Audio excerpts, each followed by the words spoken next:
Welcome to Bleed Purple, a 10-part podcast about the 125-year history of Tarleton State University. Host Drew Myers will cover Tarleton's rich traditions, speak with notable alumni, and uncover the stories that give Tarleton its lasting legacy. Here's your host, Drew Myers.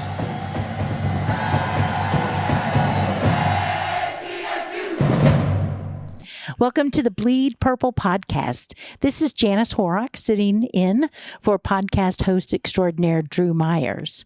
Through this podcast, we are celebrating 125 years of Tarleton and the people who have shaped the trajectory of the institution. Our guest for this episode will be familiar to not only the Tarleton family, but also all of North Texas, the state of Texas, and the state and national automobile industry. Dr. Sam Pack, a Stephenville native, Tarleton alumnus, entrepreneur, patron of the Dr. Sam Pack College of Business, and of course, a Texas legend. Welcome to Bleed Purple podcast, Dr. Pack. Thank you so much for making the time to be a part of this celebratory podcast for the university. Thank you for being here. It's an honor to be with you, and we obviously look forward to visiting with you and celebrating the 125th anniversary of Tarleton State University. Thank you. Well, we want to get started. I mentioned that you are a native of Stephenville. Native of Stephenville. What was it like growing up in Stephenville, Texas? It's unbelievable. I tell people growing up in rural America is very special, and growing up in Stephenville was very special for me because I came from parents that had big families. My mother was from a family of 11, actually 13, 2 are deceased, but 11 that were living. And my father came from a family of 8. So big families, lots of cousins and aunts and uncles, and they said in the city of Stephenville, they said, be careful who you're talking to, because my mother came from the Stone side of the family, and my father came from the Pack. With all those siblings that we talked about, they said, you're going to be talking to somebody that's related to him, so be very careful what you say. And they still say that today. Yes. But it was truly an unbelievable experience, and I say that with a lot of gratitude and respect for all of those that made it so special. What was your happiest moment about growing up in Stephenville? Was there a moment? Was there just a feeling that you'd like to share? You know, I think the happiest moment was always being with your family. And again, we came from a big family. So my immediate family, there were 6 of us, 5 boys and 1 girl. And everybody thought, well, the girl will be, she'll be spoiled, rotten. Not so. So I think for her, she needed combat pay. And so for all the boys, it was a great time, as we always, I think, had a big family around us. And every weekend, there were aunts and uncles and cousins that were part of the so-called extended family. So wonderful time for all of us. Well, we know a lot of Packs have come through Tarleton, but what was it like? What was a memory of Tarleton? Probably State College. Tarleton at that time was a 2-year college, as you will recall. And I tell people, as great as the college is, the university is, the really important thing, as I reflect back on it, was how important it was and how important it is to the community itself. Think about Tarleton and its rich tradition, but think about the impact it's had on the lives of so many different people. And I've said to a number of people, think about where Stephenville would be today if it wasn't for Tarleton. And some people respond by, it would be probably Comanche. So no intent to say that Comanche is not a great city, but obviously it's considerably smaller than the rural area of Stephenville. And Erath County is just very special. It is, and a center and a hub for that region. It is. Yeah. And when I was growing up, and probably still is, it was one of the leading dairy producing counties in the state of Texas. And so, my father and mother were entrepreneurs, and I had the privilege of being, again, with a family that really instilled early in our lives the importance of having your own responsibilities. And we all learned at an early age what work meant and how to be involved and how to be engaged and to make a difference. Well, my next question was about who was the most influential person and what did you learn from that person or those people? Most influential person early on would have been obviously my immediate family. And of the immediate family, my oldest brother was Bill. And Bill was the most instrumental in, I think, a career change for me, because I grew up in a family where my dad had a number of different businesses, and each of those had its own way of influencing our lives. But when I really grew up, for the most part, working with the family, and we had a grocery store, which I was working in at an early age. Dad sold that business, and I ended up going to work for Piggly Wiggly and worked for a gentleman by the name of Osborne, and he had a chain of Piggly Wiggly dealerships. And he was very instrumental in a lot of what transpired in my life during my period in high school. So he had said to me, when you're 21, I'm going to give you your own store so that you can run your own store. But I had a change in careers, and the change in career came as a result of my brother. And he's one that was instrumental in the change of career and me getting involved in the finance world. So, early mentor. There you go. That's a wonderful thing for an older brother to be. It is. And it's interesting when you look at what has happened during my life and his life as we obviously had a close relationship. He was a mentor of mine, and coincidentally, we ended up marrying sisters. Really? How about that? So, yes. So you really do keep it in the family. So we really did. And the great thing about that is my parents and my wife's parents were really close friends. So, again, rural America, right? Right. Growing up in rural America where people know people and people love and respect one another. So really quickly, how long have you and Carol been married? Only 68 years. Only 68. Okay. Yes. Yeah. Working on that big 7-0. Yeah. Working on the big 7-0. That's awesome. God's blessing. Yeah.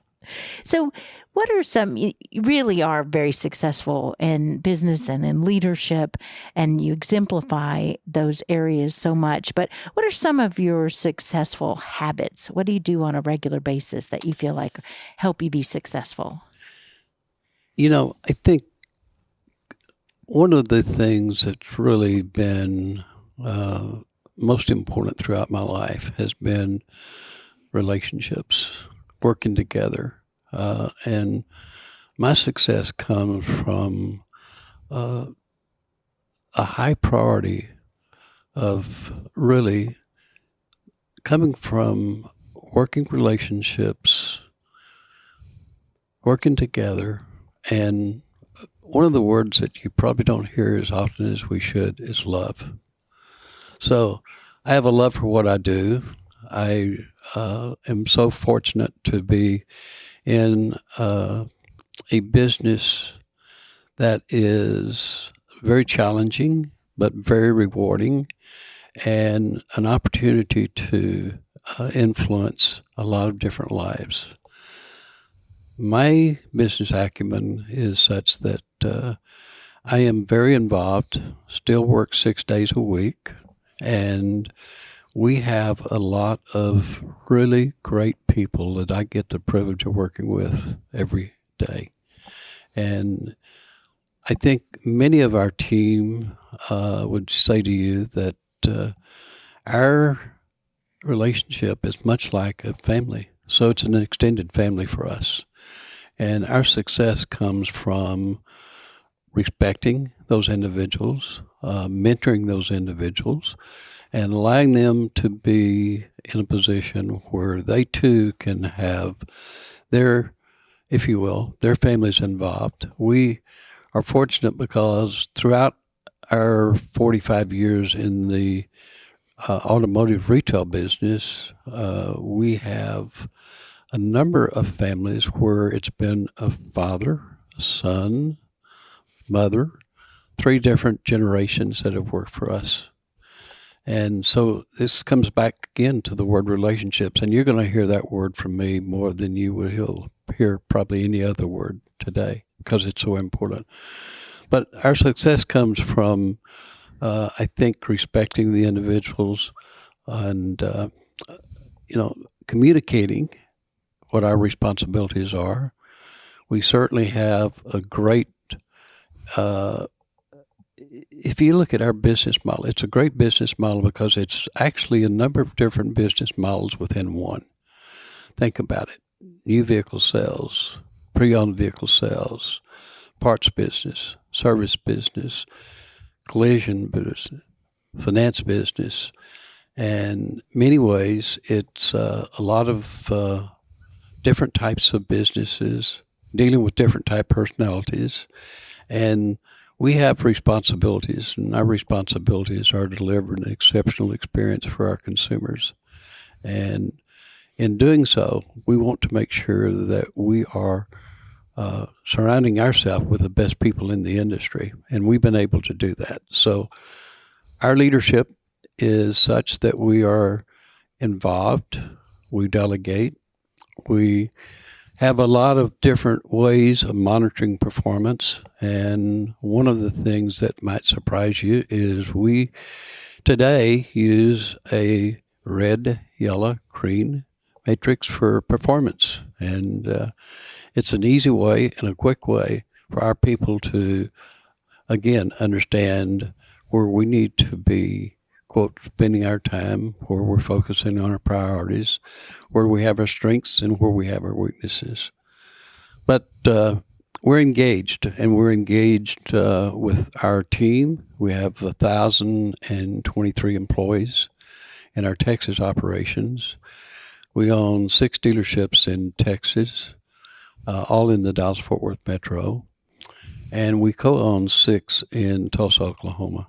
So very busy, love it, can't imagine doing anything else, very involved in our industry, and we work closely with our national associations and our state associations and our metro associations, and we have spent a lot of time really with our business partners, and even though they don't have financial interest in our business, we respect their role that they play, and we try to work closely with them and be good stewards. Well, I love hearing that you say that being a good leader is being engaged, involved, delegating. Sometimes that's a hard thing to do. Yes. A lot of other things that you mentioned about leadership. But in that, a leader has to make hard decisions. Would you like to share one of or the hardest decision you've ever had to make? I'm going to share 2 difficult decisions, and one's personal and one's business. So most difficult decision that I've ever had to make was one that Carol, my wife, and I had to make. And we have a son that is special needs, and his name is Todd. And the toughest decision that we've ever had to make was to really think about how we're going to handle this situation from a long-term perspective, because you reach the point where you say, we have to make sure that Todd has a life of his own and that he is a highest priority for us. both today and after life for us. So toughest decision we've ever made was really making the decision to find the right facility for him, and we were fortunate to be able to do so. So I will never forget Labor Day weekend, 1985, and that's the day that we had actually found the right place, Holy Angels Residential Facility in Shreveport, Louisiana, and the day that we admitted Todd to that facility. So toughest day of my life and toughest day of my wife's life. But it's been God's blessing. It's worked out exceptionally well. And we could spend hours and days and weeks talking about all the great things that's happened as a result of that. And the most difficult decision from business really was making the decision that I made to leave Ford Motor Credit Company and become, if you will, an automobile dealer. And I had spent 18 years with Ford Credit, had an unbelievable career, and in 1979 was a very difficult year for our industry. But we had a situation that I had a dealer in my market that I was responsible for that actually had some financial difficulties, and I was spending most of my days with him trying to help him become solvent. And at nights, I would go back into the office and go through my daily things that needed attention and go through the, if you will, the phone calls that I needed to make the next morning. And so that was September of 79. The morning call was to a gentleman by the name of Lee Jarman, and he said, I need 5 minutes of your time. 5 minutes of my time led to a meeting. The meeting led to a discussion about he wanting me to become his successor. And so that ended up being something that we negotiated for a period of time, and me making a career change. So that's the most difficult business decision. That was a fateful and wonderful decision. Fateful and wonderful decision. With lots of challenges and a lot of people saying, you're leaving the comfort of a major company with a great career, and you're leaving it during a very challenging time. Why in the world would you ever do that? Why not? Why not? Yeah.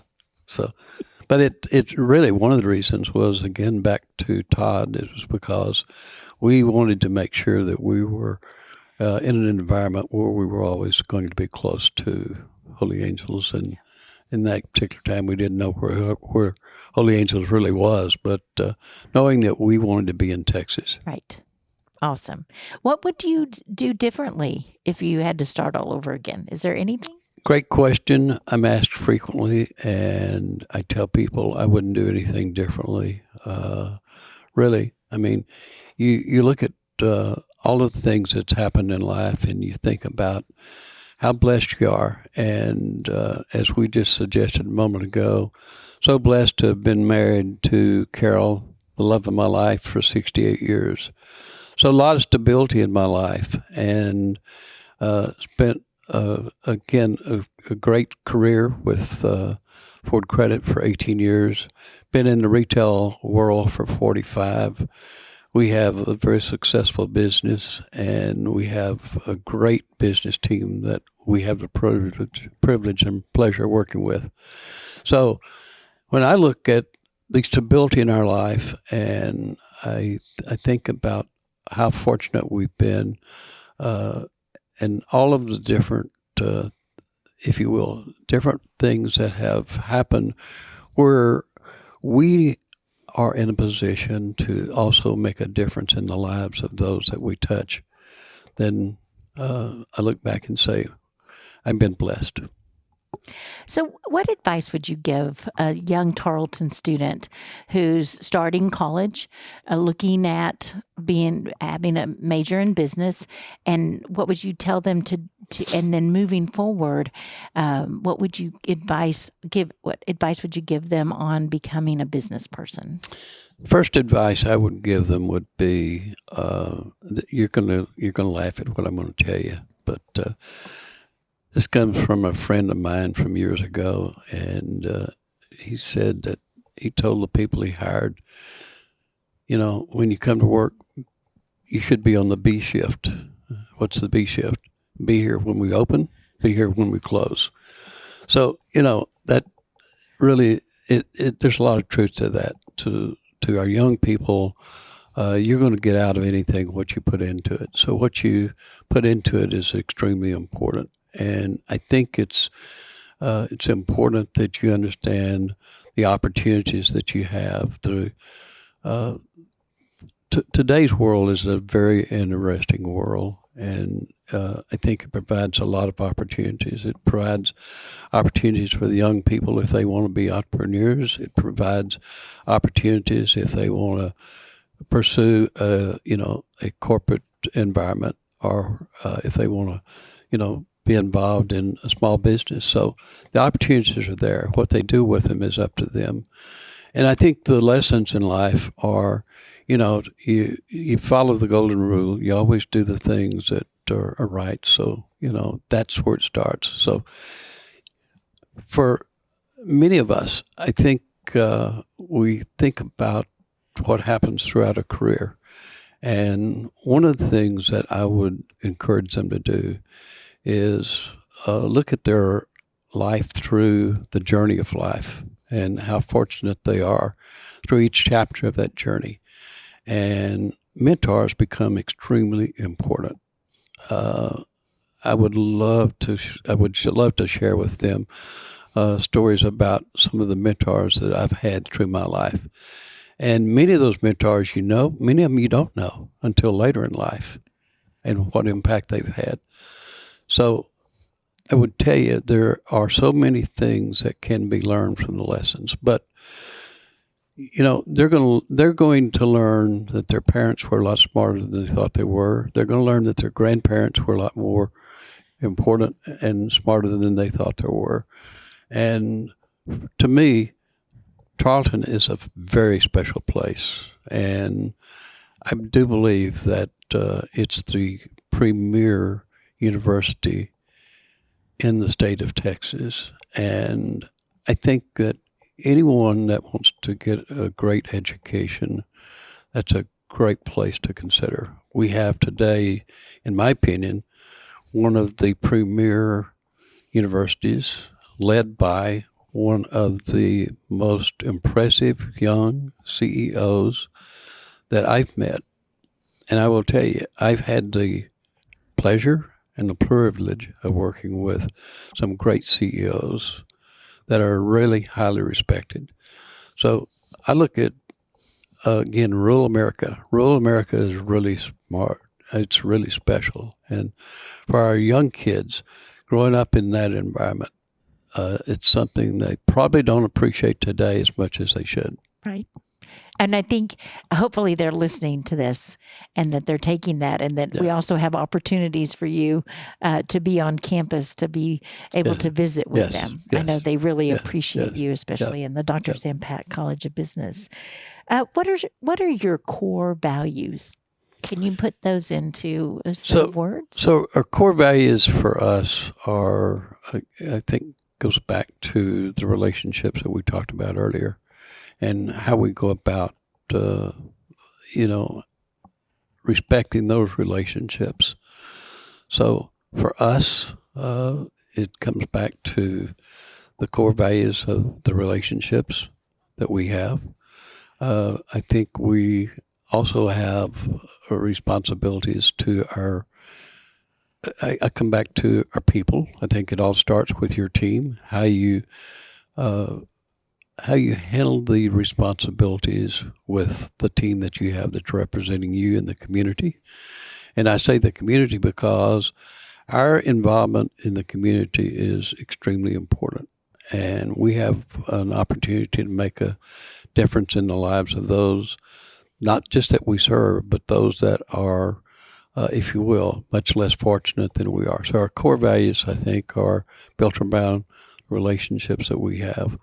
And, the responsibilities, I say it's a privilege, but it's also a responsibility that we have to give back to the communities that we are involved in.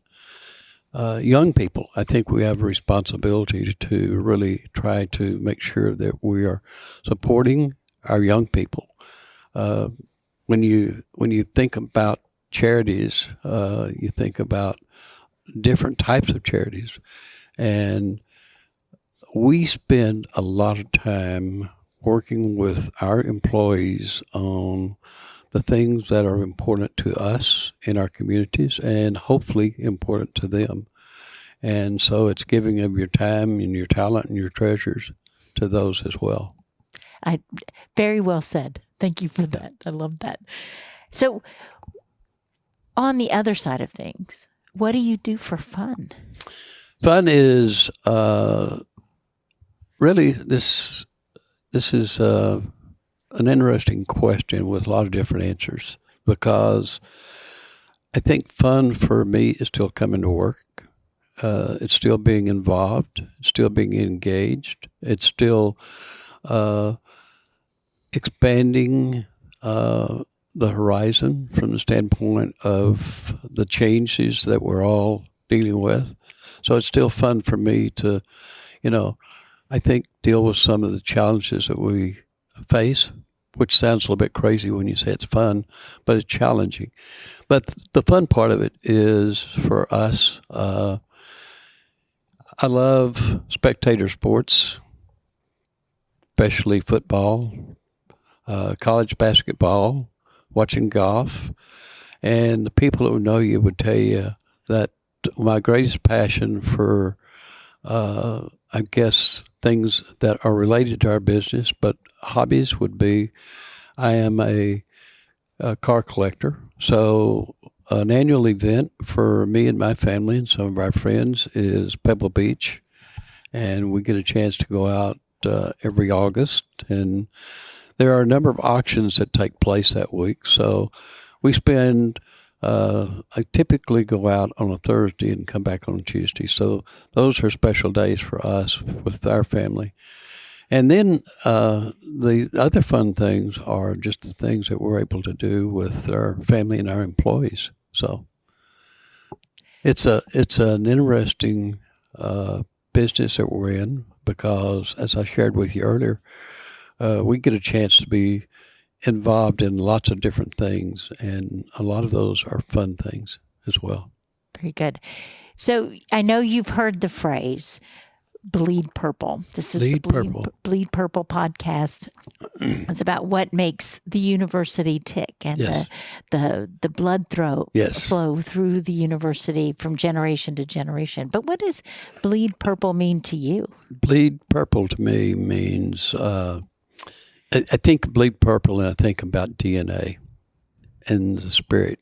And the DNA of Bleed Purple is really a call to be involved. It's a call to have fun. It's a call to make a difference with your, in this case, with all of the different parties associated with Tarleton. And so think about the tradition, and that's Bleed Purple. Think about the opportunities that you have to associate with all of the faculties and the staffs and in this case, your fellow students, where y'all bond and come together to do things back to fun that are the fun things. And Bleed Purple is a purpose, and it's a responsibility, and it's an opportunity. It's a calling for us to come together to do things that are important. I can't agree more. That's a wonderful answer. Thank you so much. So what is your hope for the future for SAMPAC, for SAMPAC businesses, and for the Dr. SAMPAC College of Business? So my hope for our businesses is that we have I'm going to use the word challenges facing us. So I have a lot of responsibility. And when I say that, I think about the responsibility that I have to the 1,000+ employees that we have and to my family. And we have 3 generations involved in our business. Myself, our 2 sons, Tony and Todd, and I'll expand on that in a moment. And then recently, our oldest granddaughter, Carly, graduated from Baylor, and she's now involved in the business. So 3 generations, and you look at what's happening with everything that's in this changing world that we're in, and you want to make sure that you are mentoring these individuals, obviously, to be in a position where they can do whatever they would like. If they want to continue to, if you will, pursue the automotive industry and the world that we live in today, great. If they elect to do something differently, then we certainly want to have them to have that option. And at this point, our granddaughter thinks she wants to follow and be in, if you will, in the industry. So that's great news for us. And so our responsibility is to make sure that we are creating an environment that's going to allow her and the others that will be, quote, her, if you will, partners in the business, not from a financial point of view, but from a responsibility point of view, to be successful. So a lot of responsibility that's coming with that. And I say that because of the things that are happening, not just in our industry, but it's happening throughout the world. And many of the so-called traditional things are in the world of change, and you have to recognize that. You have to accept those responsibilities. So, for our business, I hope that they enjoy it as much as I have, and they continue to grow. And I always use the term voice of the customer. In our business, for me, the voice of the customer determines every decision we make. And I hope that they continue to take the voice of the customer into consideration and deliver an exceptional experience, and that they're involved in their communities, that they're going to make a difference in the communities, and they're good stewards of the resources that they have. So for Tarleton State University, I said earlier, special place, special people, incredible leadership. I want to see Tarleton continue to grow.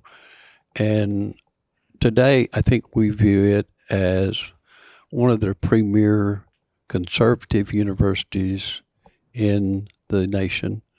That's, to me, that's a major accomplishment and a great way to, quote, I think about our future. So I want to continue down that path. I want Tarleton to have the best leadership and provide an exceptional experience for our young people, all of our young people who want to bleed purple. For the College of Business, I want it to be recognized as the premier business college in the United States, and one that the people view as the college that the parents and the grandparents and the students all strive to say, this is something I want to be a part of. This is something really special. And get a great education, and then in turn to make a difference in the lives of those that they serve. Well, Dr. Pack, I just can't thank you enough for giving us this time and for sharing your wisdom and your stories and how we can move forward to the next 25 years. And so we so appreciate that. And thanks to your staff for helping us set all of this up and getting us to the right place and doing that and coordinating this. Your sage advice, more importantly, the model you set for so many people, you will continue to impact generations. And that is so important. And when I say Texas legend, I mean that. I also mean Tarleton legend. And we are so grateful for you. Thank you so much for being a part of the Bleed Purple podcast to celebrate 125 years. God bless you. It's been a pleasure to have an opportunity to visit with you and to celebrate the 125th anniversary of Tarleton, and its future, in my opinion, is as bright as the beacon of light. And, you know, we are so fortunate to have Dr. Hurley, Kendall, their family, and others that are obviously going to make sure that Tarleton of the future is as bright as the quote past. So for all of us, thank you for your leadership. Thank you for your engagement. Thank you all for your involvement. And we're here to help Tarleton to continue to grow. And I'm just proud to be a part of it. And thank all of you for the sacrifices that you're making. So God bless you.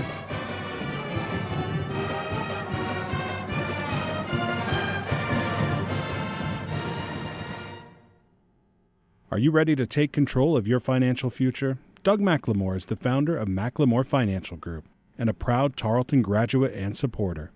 The company specializes in providing personalized financial planning and investment strategies tailored just for you. Whether you're saving for retirement, planning for your child's education, or seeking to grow your wealth, their experienced advisors are here to guide you every step of the way. You can find them at 1529 West Lingleville Road in Stephenville, or on the web at mclemoregroup.com, or give them a call at 254-968-1020 to schedule your free consultation. McLemore Financial Group is your partner in financial success. Securities offered through LPL Financial, member FINRA SIPC. Investment advice offered through McLemore Financial Group, a DBA of Advisor Resource Council, a registered investment advisor. McLemore Financial Group and Advisor Resource Council are separate entities from LPL Financial.